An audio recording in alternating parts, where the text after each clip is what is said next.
আসসালামু আলাইকুম।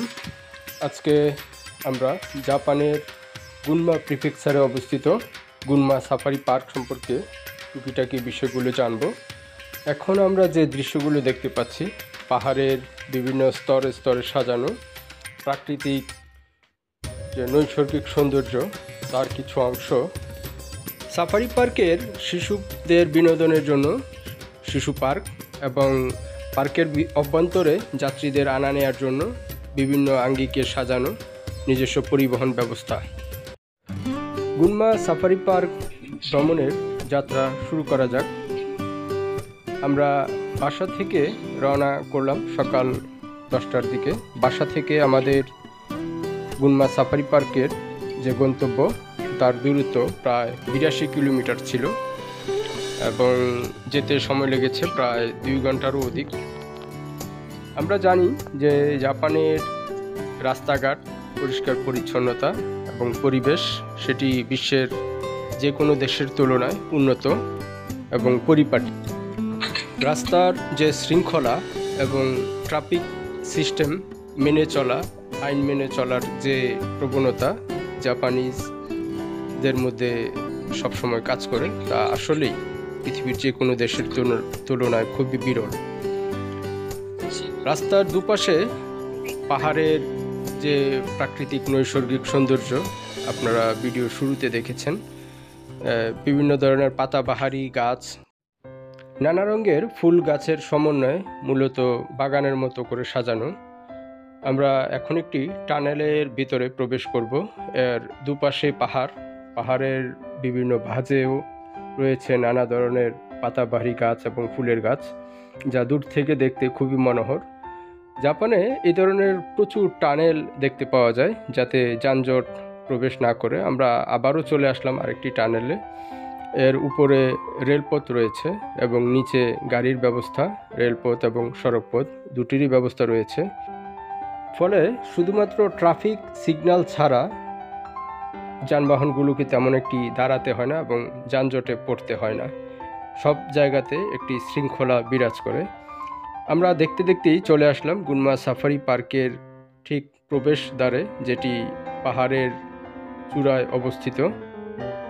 শুরুতেই আমরা পার্কের প্রবেশ ফি পরিশোধ করব স্বয়ংক্রিয় পদ্ধতিতে।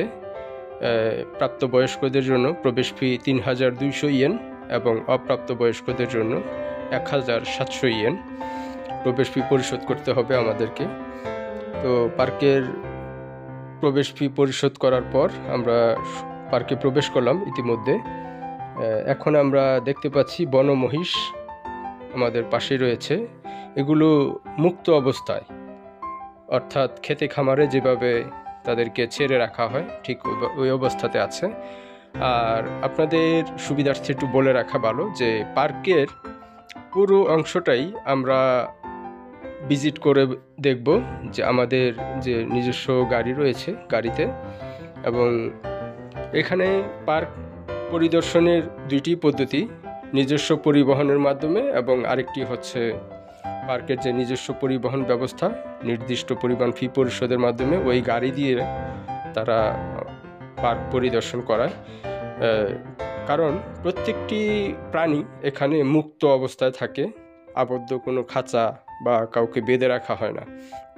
অর্থাৎ বন জঙ্গলে যেভাবে তারা তাদের স্বাধীন জীবনযাপন করে এবং বনে বিচরণ করে, ঠিক এভাবেই এখানে তাদেরকে রাখা হয়। আমরা এখন যে অংশটাতে আছি, এখানে প্রচুর বানর মুক্ত অবস্থায় আছে। কেউ গাছে, আবার কোনোটি বা মাটিতে ঘাস খাচ্ছে, দুষ্টুমি করছে। এই অবস্থায় আমরা দেখতে পাচ্ছি। এখন সামনে দেখা যাক আমাদের জন্য আরও কী কী চমক আসে। অনেক ধরনের প্রাণী আমরা যতটুকু খোঁজ নিয়ে এসেছি যে এখানে রয়েছে। তো সতর্কতার জন্য যে সাফারি পার্ক রয়েছে, সাফারি পার্কের নিজস্ব কিছু স্বেচ্ছাসেবক প্রতিনিয়ত গাড়ি নিয়ে তারা বিভিন্ন অংশ ঘুরে বেড়ায়। সামনে আমরা যে গাড়িটি দেখতে পাচ্ছি, সাদার উপরে চিতাবাঘের মতো একটি ডিজাইন করা, এটি মূলত স্বেচ্ছাসেবী বা বনকর্মী যারা আছে সাফারি পার্কের, তারা বিভিন্ন স্পটে ঘুরে বেড়ান। যাতে দর্শনার্থীদের কোনো সমস্যা না হয়। আমরা এখন আছি হরিণের অংশে এবং পাশেই উট রয়েছে। মরুভূমির উট পাহাড়ের উপরে এই গুনমাস সাফারি পার্কে দর্শনার্থীদের দেখার জন্য রাখা হয়েছে। এবং আমাদের সামনের যে গাড়িটা, ওই গাড়ির সামনে হয়তো কোনো প্রাণী অবস্থান করার কারণে তারা আস্তে আস্তে যাচ্ছে, যার কারণে আমাদেরও আস্তে আস্তে যেতে হচ্ছে। এ ধরনের প্রচুর প্রাণী আমরা দেখতে পাবো এবং কোনো প্রাণী হয়তো আমাদের আক্রমণ করার জন্য গাড়ির সামনে এসে হয়তো দাঁড়াবে, এমন দৃশ্য চোখে পড়বে। তো এখন আমরা আছি আরেকটি প্রাণীর খাঁচার সামনে। খাঁচা বলা যাবে না, এটা চিতাবাঘের সামনে। জাস্ট অন্য প্রাণীদের সাথে সংঘর্ষে লিপ্ত না হয় তার জন্য মূলত একটু আবদ্ধ করে রাখা হয়েছে। এই প্রাণীটি যদিও আমাদের কাছে সবার কাছেই একটু নতুন ছিল, এই ধরনের প্রাণী আমরা এর আগে কোথাও দেখি নাই। তো অনেকটা দেখতে একটু অদ্ভুত মনে হলো, 2 রঙের। আমরা এখন আছি সিংহের বাঘ, রয়্যাল বেঙ্গল টাইগার, যেটা রয়্যাল বেঙ্গল টাইগারের সামনে। এবং দেখছেন যে গাড়ি থেকে ভিডিও করা হচ্ছে এবং খুবই মনোহর এবং কিছুটা ভয়ও লাগার মতো একটা অবস্থা, যে গাড়ির গ্লাস সম্পূর্ণভাবে আটকিয়ে রাখার দিক নির্দেশনা দেওয়া হয়েছে গেট থেকে, এবং একটি লিফলেট দেওয়া হয়েছে। লিফলেটে সব ধরনের গাইডলাইন দেওয়া আছে।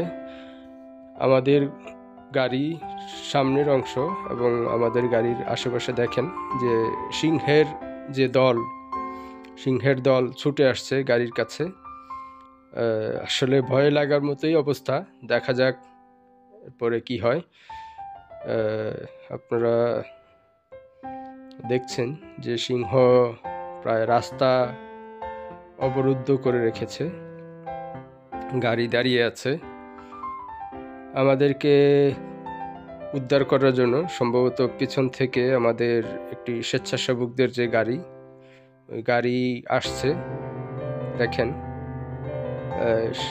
প্রাণীদের জন্য কতটা স্বাচ্ছন্দ্যময় জীবন জাপান যে গুনমাস সাফারি পার্ক অথরিটি রয়েছে তারা নিশ্চিত করার চেষ্টা করেছেন।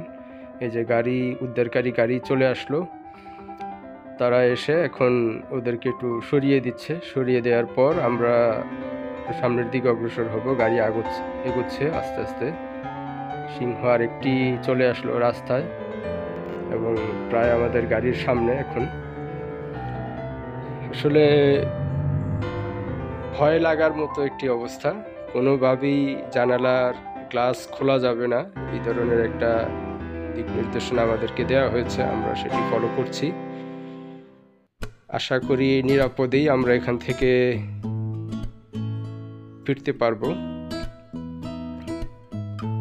আসলে চিড়িয়াখানা বলতে আমরা পৃথিবীর বিভিন্ন দেশে যেমনটা বুঝি, এখানের অবস্থাটা পুরোপুরি ভিন্ন। দেখেন এত কাছ থেকে আসলে এত শক্তিশালী সিংহ দেখা, এটা আসলে অনেকটা সৌভাগ্যের ব্যাপার। যদিও বাংলাদেশে বা অন্যান্য দেশের চিড়িয়াখানাগুলোতে কাছ থেকে দেখা যায়, কিন্তু একটা খাঁচার ভিতরে থাকে। এখানে কিন্তু এই বন্য প্রাণীদেরকে একেবারে খোলা অবস্থায় রাখা হয়েছে। আমরা সিংহ পর্ব শেষ করে আমরা চলে আসলাম আরেকটু সামনের দিকে। এখানে আমরা দেখতে পাচ্ছি যে বনগরু, যেটা বোঝায় বনগরু, এবং ছোট ছোট তাদের শাবক দেখা যায়। জেব্রা ঘাস খাচ্ছে, এক পাশে গরু এবং অন্য পাশে জেব্রা, মাঝখান দিয়ে আমরা চলছি পথ। তো জেব্রাগুলো দেখতে খুব সুন্দর, তাজা। এবং আমরা যে সময় আছি এখন সাফারি পার্কে, মূলত গাছের পাতা ঝরে পড়েছে, যার কারণে দেখতে কিছুটা বিমর্ষ দেখা যাচ্ছে। কিন্তু অন্যান্য সময় নাকি আরো সুন্দর থাকে। গাছের এই পাতাগুলো যখন অঙ্কুরিত হয় বা ছোট ছোট পাতা থাকে, তখন এই দৃশ্যগুলো, জায়গার দৃশ্যগুলো দেখতে আরও অনেক সুন্দর দেখায়। তো যাই হোক, আমরা যতটুকু সম্ভব আপনাদেরকে দেখানোর চেষ্টা করছি। আমাদের সামনের গাড়িটা খুব আস্তে আস্তে যাচ্ছে, হয়তো কোনো বন্য প্রাণী ছুটে আসছে এমনটা হয়তো হবে মনে হচ্ছে। আমরা পাশেই দেখতে পাচ্ছি যে মহিষের পাল, প্রচুর মহিষ এখানে মুক্ত অবস্থায়। এবং অবাক করার বিষয় যে কোনো মহিষের গলায় আপনি এক টুকরো রশি দেখতে পাবেন না। তাদেরকে নির্দিষ্ট একটি জায়গাতে রাখা হচ্ছে এবং খাবার দেওয়া হচ্ছে, এখানেই তারা ঘুরে বেড়াচ্ছে, চলছে।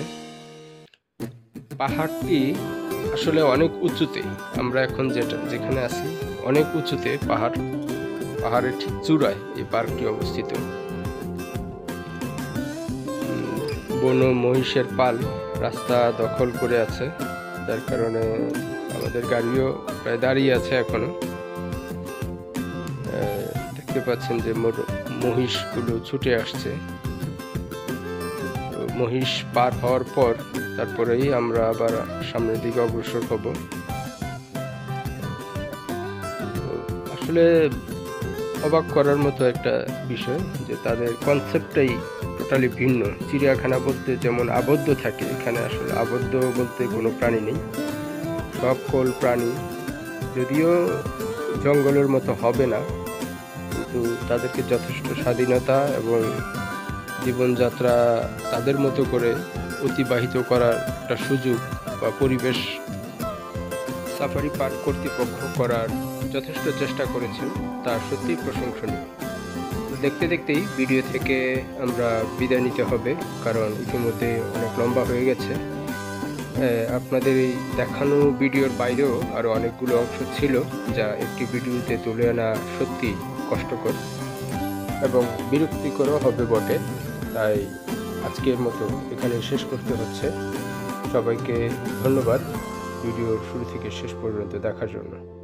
আল্লাহ হাফেজ।